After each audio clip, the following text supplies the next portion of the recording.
चारों तरफ कतर के ही चर्चे सुनाई दे रहे हैं, जैसे कि फीफा वर्ल्ड कप ना हो, पता नहीं कौन सी ऐसी एक मतलब देश में एक ऐसी उन्नति लेके आया है ये फीफा वर्ल्ड कप, जो कतर 12 साल से वो सोच रहा था कि मैं फीफा वर्ल्ड कप में वो देश जो करना चाह रहा था अपने धर्म को लेकर या अपनी जो एक स्ट्रेटजी इसने बनाई थी, मुझे लग रहा है वो उस पर बिल्कुल खरा उतर रहा है। क्योंकि जिस हिसाब से उसने एक हाइप क्रिएट की है, इस मतलब जिस हिसाब से उसने इस चीज़ को होस्टिंग किया है, सच में काबिल तारीफ़ है। इसके ऊपर सच में कोई भी सवाल नहीं खड़ा हो सकता। बाकी ये है कि यहाँ सवाल खड़े करने को तो लोग अच्छी से अच्छी चीज़ों में खड़े कर देते हैं, लेकिन मतलब जैसे इस्लाम को आगे रख के उसने हर एक चीज़ को कि अपने धर्म को आगे रख कर उसने हर एक चीज़ की होस्टिंग की है, तो जो कि काबिल तारीफ़ है। तो देखते हैं कि आज इस वीडियो में हम लोग क्या देखने वाले। उससे पहले मैं आपका शमशेर, आई होप कि आप सब लोग ठीक ठाक होंगे, अच्छे से होंगे। अगर आपने इस चैनल को सब्सक्राइब नहीं किया तो चैनल को करिए सबसे पहले सब्सक्राइब, लाइक शेयर कमेंट जरूर कीजिएगा और अपना ढेर सारा सपोर्ट देके जरूर जाइएगा। तो आज की जो वीडियो होने वाली है वो कतर के बादशाह के ऊपर होने वाली है। देखते हैं कि कौन है इस देश का बादशाह जिसने इस तरह से इस चीज़ को फीफा वर्ल्ड कप को इतनी अच्छी तरीके से होस्ट किया है, इतने एक अजीब मतलब अजीब क्या बिल्कुल कह लें कि धर्म को आगे रख कर किया है, जो कि सच में एक काबिल तारीफ़ होता है। मेरे बार बार एक मुंह से निकलता है काबिल तारीफ़ काबिल तारीफ़ काबिल तारीफ़। क्या ही करें, जो वर्ल्ड से वो कम है, क्योंकि उन्होंने एक दुनिया से हट के बहुत ही अलग चीज़ करके दिखाई है, जो कि सच में बहुत बढ़िया है। तो आई होप कि वीडियो आप लोग को काफ़ी ज़्यादा पसंद आने वाली है। लास्ट तक वीडियो जो देखी जाएगा बिना किसी स्किप किए हुए। दोस्तों, आज की इस वीडियो में हम बात करेंगे हमारी दुनिया के सबसे अमीर देश यानी कतर की रॉयल फैमिली के बारे में कि आखिर कतर का जो शाही खानदान है उसका इतिहास क्या है और उसने कतर पर हुकूमत करना कब से शुरू की थी और इन लोगों ने कतर को इतना ज़्यादा ताकतवर और दुनिया का सबसे अमीर देश कैसे बनाया। शाही खानदान के साथ साथ आज की हमारी इस वीडियो में कतर के जो मौजूदा किंग हैं यानी हुक्मरान, उनके बारे में भी बात की जाएगी कि आखिर कतर का मौजूदा किंग कौन है, उनका इतिहास भी क्या रहा है और वो पिछले सिर्फ चंद सालों के अंदर ही दुनिया के सबसे ताकतवर नेताओं में से एक नेता कैसे बन गए। इतना ही नहीं, हम जानेंगे तो ये भी कि कतर के जो मौजूदा किंग हैं कि जो इतिहास में किसी भी अरब देश की गद्दी पर बैठने वाले सबसे कम उम्र के किंग थे, जब वो अपने देश की गद्दी पर बैठे थे तो उनको किस तरह की बड़ी बड़ी परेशानियों का सामना करना पड़ा था और आखिर इन्होंने दुनिया के उन 3 ताकतवर देशों को कैसे हराया था कि जिन्होंने राजा की गद्दी पर बैठते ही कम उम्री का फायदा उठाते हुए इनके ऊपर हमले शुरू कर दिए थे। तो चलिए आज की अपनी इस वीडियो को हम शुरू करते हैं और इन सारी ही चीज़ों पर रोशनी डालते हैं। दोस्तों, सबसे पहले बात करते हैं शाही खानदान के बारे में। तो मैं आप लोगों को बता दूं कि कतर पर जिस खानदान की हुकूमत है उसको अल्थानी खानदान के नाम से जाना जाता है। ये इस वक्त दुनिया के सबसे अमीर खानदानों में से एक खानदान है। बात करें अगर बैकग्राउंड की तो ये खानदान पिछले लगभग 250 साल से लगातार कतर के ऊपर हुकूमत करता रहा है। इस खानदान के पहले हुक्मरान का नाम ऐतिहासिक किताबों में शेख मोहम्मद बिन थानी बताया जाता है, जिन्होंने 1851 से लेकर 1878 तक कतर के ऊपर राज किया था और तब से लेकर आज तक लगातार एक के बाद एक थानी फैमिली के 8 लोग कतर के राजा बन चुके हैं। और आज के दौर में कतर की गद्दी पर जो इंसान बैठा हुआ है उनका नाम शेख तमीम बिन हमद अल थानी है और ये थानी फैमिली के 8वें हुक्मरान हैं जो 2013 से लेकर अब तक कतर के राजा बने हुए हैं। हालांकि दोस्तों, याद रहे कि इन 250 सालों के अंदर दुनिया के दूसरे बहुत सारे इलाकों की तरह कतर के इलाके पर भी अंग्रेजों ने राज किया था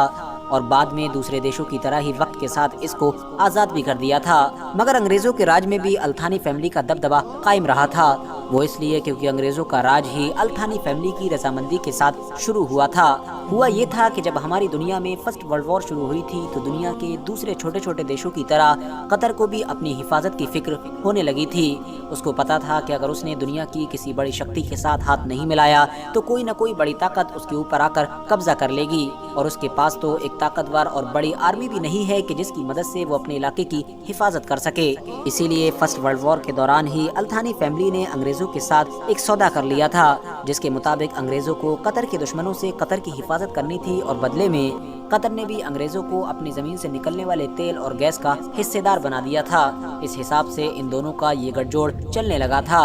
हालांकि दोस्तों, अल्थानी खानदान के इतिहास में जितने भी हुक्मरान हुए हैं उनमें अगर सबसे ज्यादा कामयाब किसी को माना जाता है اور سب سے زیادہ شہرت اگر کسی کو ملی ہے تو وہ ہے خاندان کے 7ویں کنگ کہ جن کو حمد بن خلیفہ التھانی کے نام سے جانا جاتا ہے۔ یاد رہے کہ یہ وہی حمد بن خلیفہ التھانی ہیں کہ جو نہ صرف قطر کے موجودہ کنگ کے فادر یعنی والد ہیں بلکہ ساتھ ہی ساتھ 1995 سے لے کر 2013 تک قطر کے بادشاہ بھی ہوا کرتے تھے۔ قطر آج یہ جو اتنا زیادہ امیر ہے اور اتنا زیادہ طاقتور بن چکا ہے، اس کا سب سے بڑا کریڈٹ اسی انسان کو دیا جاتا ہے، کیونکہ یہی وہ انسان تھا کہ جس نے قطر کی تصویر کو بدل کر رکھ دیا تھا۔ اپنی بادشاہت کے دور میں تو انہوں نے اپنے قطر کے لیے بڑے بڑے کام کیے ہی، مگر جاتے جاتے بھی یہ پوری دنیا کو حیران کر گئے۔ دراصل ہوا یہ کہ سن 2013 میں اچانک سے انہوں نے اپنے کچھ خاندانی لوگوں کی موجودگی میں اپنی گدی کو چھوڑ کر اپنے بیٹے کے حوالے کر دیا۔ اس وقت انہوں نے اس کی وجہ اپنی بیماری اور بڑھتی ہوئی عمر کو بتایا تھا اور یہ سندیش دیا تھا کہ وقت کے ساتھ ہر علاقے کو ایک نئے ینگ لیڈر کی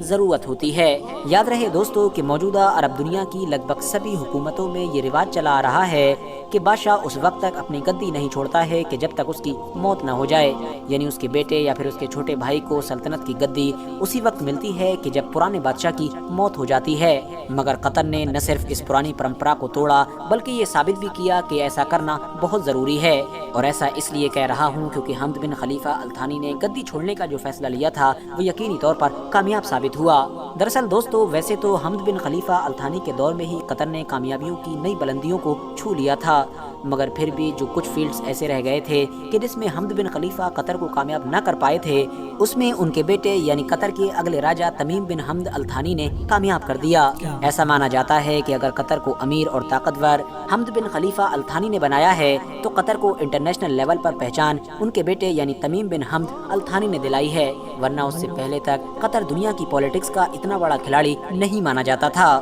دوستو قطر کے موجودہ کنگ یعنی تمیم بن حمد التھانی کا جنم 3 جون 1980 کو قطر کی راجدھانی دوحہ میں ہوا تھا۔ اس حساب سے اس وقت ان کی عمر 42 سال ہے۔ انہوں نے اپنی شروعاتی پڑھائی تو قطر میں ہی کی تھی، مگر آگے کی پڑھائی کے لیے ان کو UK بھیج دیا گیا۔ اس کے علاوہ انہوں نے 1998 میں مشہور رائل ملٹری اکیڈمی سے اپنا گریجویشن کمپلیٹ کیا۔ دوستو تمیم بن حمد الثانی صرف دنیا کے ایک سمجھدار اور بڑے نیتا ہی نہیں ہیں بلکہ یہ فزیکلی بھی حد سے زیادہ فٹ مانے جاتے ہیں۔ وہ اس لیے کیونکہ اگر آپ لوگ ان کے پاسٹ کو اٹھا کر دیکھو گے تو آپ کو پتہ چلے گا کہ دراصل یہ ایک اسپورٹ پرسن بھی ہیں۔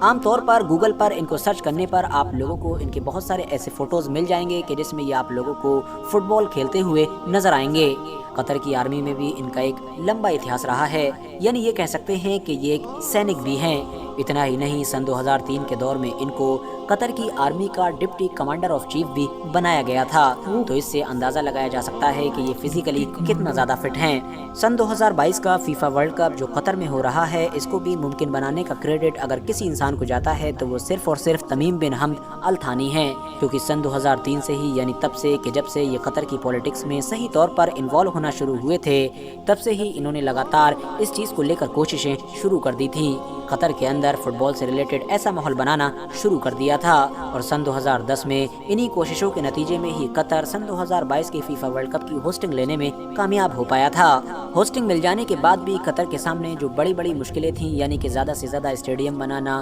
پورے قطر کے نقشے کو بدلنا، وہ ساری ذمہ داریاں بھی انہی کے سر پر تھیں، اور یقینی طور پر پچھلے 7 سے 8 سال کے اندر یہ سارا کام انہی نے کروایا ہے۔ RH نیٹ ورک کے نالجبل فرینڈ سن 2017 میں اچانک سے عرب دنیا کے 4 بڑے دیشوں نے، یعنی کہ سعودی عربیہ، مصر، UAE اور بحرین نے قطر کے اوپر بین لگا دیا تھا۔ قطر کے سمندری، زمینی اور ہوائی راستے کو پوری طرح سے بلاک کر دیا تھا، یعنی ایک طریقے سے قطر کو دنیا سے آئسولیٹ کرنے کی کوشش کی تھی، اور یہ اس لیے کیا گیا تھا کیونکہ ان دیشوں کی طرف سے قطر کے اوپر یہ الزام لگایا گیا تھا کہ قطر نہ صرف کچھ ایسے گروپس کو فنڈنگ کر رہا ہے اور ان کو سپورٹ کر رہا ہے کہ جو گروپ امریکہ اور اس جیسے کچھ دیشوں کی طرف سے آتنکوادی گھوشت کیے جا چکے ہیں، بلکہ ساتھ ہی ساتھ ایران جیسے دیش سے بھی دوستی کا ہاتھ بڑھا رہا ہے اور ہمیشہ دوستی رکھا ہوا ہے، جبکہ ایران نہ صرف امریکہ کا بلکہ سعودی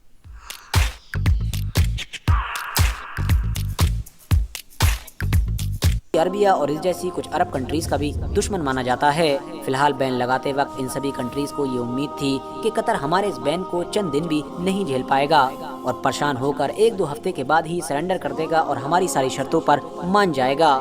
बात करें अगर शर्तों की तो इन सारे देशों की तरफ से इस बैन को हटाने के लिए कतर के ऊपर कुछ इस तरह की शर्तें रखी गई थी, जिनमें एक शर्त ये थी कि आपको सबसे पहले ईरान के साथ सारे रिश्तों को ख़त्म करना होगा। इसके अलावा अल जज़ीरा नाम का वो मीडिया चैनल कि जो दुनिया के सबसे मशहूर मीडिया हाउसेज में से एक हाउस है, उसको पूरी तरह से शट डाउन करना होगा, यानी उसको बंद करना होगा। दोस्तों, आपकी नॉलेज के लिए बताता चलूँ कि आप में से बहुत सारे लोग जिस अल जज़ीरा न्यूज़ चैनल को फॉलो करते हैं और उसकी न्यूज़ देखते हैं, वो दरअसल कतर का ही है और कतर गवर्नमेंट की तरफ से ही उसको चलाया जाता है। इसके अलावा एक शर्त टर्की के साथ भी जुड़ी हुई थी और वो शर्त ये थी कि तुर्की के साथ आप जो मिलिट्री कोऑपरेशन कर रहे हैं उसको भी ख़त्म करना होगा। फिलहाल कतर ने जैसे ही इन सारी शर्तों को देखा तो फौरन इसको रिजेक्ट कर दिया और एक भी शर्त पर हामी भरने से इनकार कर दिया। नतीजा ये हुआ कि वक्त गुजरता गया मगर कतर के ऊपर ये बैन लगा रहा। दूसरी तरफ कतर ने भी इन सारे देशों के सामने झुकने की बजाय अपना दूसरा हल निकालना शुरू कर दिया और उसने किया ये कि अरब के इन सारे देशों को अपने हाल पर छोड़कर तुर्की, ईरान, ओमान और कुवैत जैसे देशों के साथ अपनी दोस्ती को पहले से भी ज़्यादा बढ़ाना शुरू कर दिया। इन लोगों से लेन देन शुरू किया, इन लोगों से बिजनेस बढ़ाया, हर चीज़ में इन्हीं से सब कुछ किया जाने लगा। और ये सारी चीज़ें अब उन देशों का गुस्सा और भी ज़्यादा बढ़ा रही थी कि जिन्होंने इन सारी चीज़ों को रोकने के लिए ही कतर के ऊपर पाबंदी लगाई थी। इन्हीं सारी पाबंदियों की वजह से तमीम बिन हमद अल थानी को गल्फ काउंसिल की जो सालाना मीटिंग होती है वो सन 2018 और 19 यानी दोनों की ही छोड़नी पड़ी थी। मगर 2020 का आखिर आते आते ये बात पूरी दुनिया के सामने क्लियर हो चुकी थी कि जिन देशों ने कतर के ऊपर बैन लगाकर उसको रोकने की कोशिश की थी वो अपने मंसूबे में नाकामयाब हो चुके हैं।